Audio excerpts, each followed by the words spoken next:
Hello मु आपण मानकर Bhairav welcome to competition study. आज आमे माने एससी एसटी डेवलपमेंट स्कूल शिक्षक नियुक्ति परीक्षा रे आसीबाकु थिबा प्रश्न गुड़िकर आलोचना करिबा। भिडियो को आरंभ करबा पूर्व कहि रखुछि जे जदि आपण माने हमर चैनल को एपर्यंत सब्सक्राइब करनाहांती सब्सक्राइब कर दियंतु आ बेल घंटी को बजाय दियंतु। धन्यवाद। हमर एक नंबर प्रश्नटी हैला परिवेश संपर्क रे प्रत्यक्ष अनुभूति आहरण प्रक्रिया को कौन कहा जाए। ऑप्शन ए अभिज्ञता, ऑप्शन बी शिक्षण, ऑप्शन सी पर्यवेक्षण, ऑप्शन डी प्रकल्प। यार सठिक उत्तरटी होई जिवो ऑप्शन सी पर्यवेक्षण। आमर 2 नंबर प्रश्नटी हैला शिक्षार्थी मानकर दैनिक पाग संबंध में ज्ञान आहरण निमित्त शिक्षक केउ पद्धतिर आश्रय नियंती। ऑप्शन ए पर्यवेक्षण, ऑप्शन बी परीक्षण, ऑप्शन सी व्याख्यान, ऑप्शन डी कौनसीटी नुहे। यार सठिक उत्तरटी होई जिवो ऑप्शन ए पर्यवेक्षण। आमर 3 नंबर प्रश्नटी हैला क्षेत्र परिभ्रमण निमंते शिक्षार्थी माने निर्मुक्त केउ स्थान को उन्मुक्त पर्यवेक्षण निमंते जाई पारंती। ऑप्शन ए कर्मसंस्था, ऑप्शन बी दर्शनीय स्थान, ऑप्शन सी कल कारखाना, ऑप्शन डी उपरोक्त समस्त। यार सठिक उत्तरटी होई जिवो ऑप्शन डी उपरोक्त समस्त। आमर 4 नंबर प्रश्नटी हैला मनुष्य और पृथ्वी मध्य थिबा निबिड़ संबंध रे एक वैज्ञानिक आलोचना और विश्लेषण ही डैश।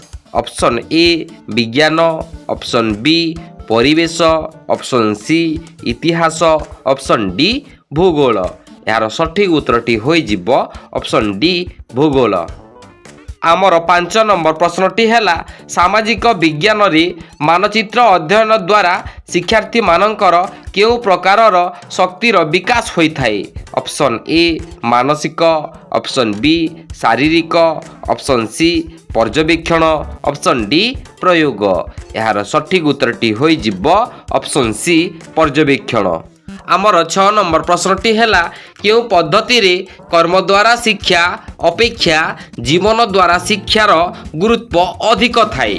ऑप्शन ए परीक्षण पद्धति, ऑप्शन बी नाट्याभिनय पद्धति, ऑप्शन सी प्रकल्प पद्धति, ऑप्शन डी समस्या समाधान पद्धति। यार सठिक उत्तरटी होई जिवो ऑप्शन सी प्रकल्प पद्धति। आमर 7 नंबर प्रश्नटी हैला शिक्षक शिक्षार्थी को भल लागुथिबा जे कोनोसी कार्य रे कोनटीए खंजी ताहाकू शिक्षण कार्य करि पारिबे। ऑप्शन ए साधारण उद्देश्य, ऑप्शन बी शैक्षिक उद्देश्य, ऑप्शन डी उत्पादनक्षम उद्देश्य, ऑप्शन डी उपरोक्त समस्त। यार सठिक उत्तरटी होई जिवो ऑप्शन बी शैक्षिक उद्देश्य।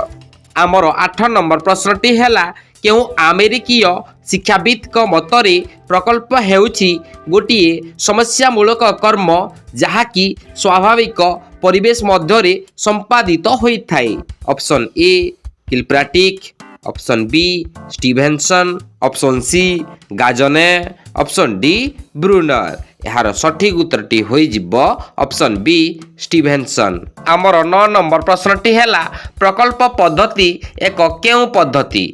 ऑप्शन ए अभिज्ञता संग्रह भित्तिक, ऑप्शन बी चिंता प्रत्याशामूलक, ऑप्शन सी कौशल भित्तिक, ऑप्शन डी आवेगात्मक। यार सठिक उत्तरटी होई जिवो ऑप्शन ए अभिज्ञता संग्रह भित्तिक। आमर 10 नंबर प्रश्नटी हैला प्रकल्प पद्धति रे केतोटी सोपान रहिछि। ऑप्शन ए 2टी, ऑप्शन बी 4टी, ऑप्शन सी 6टी, ऑप्शन डी 8टी। यार सठिक उत्तरटी होई जिवो ऑप्शन सी 6टी।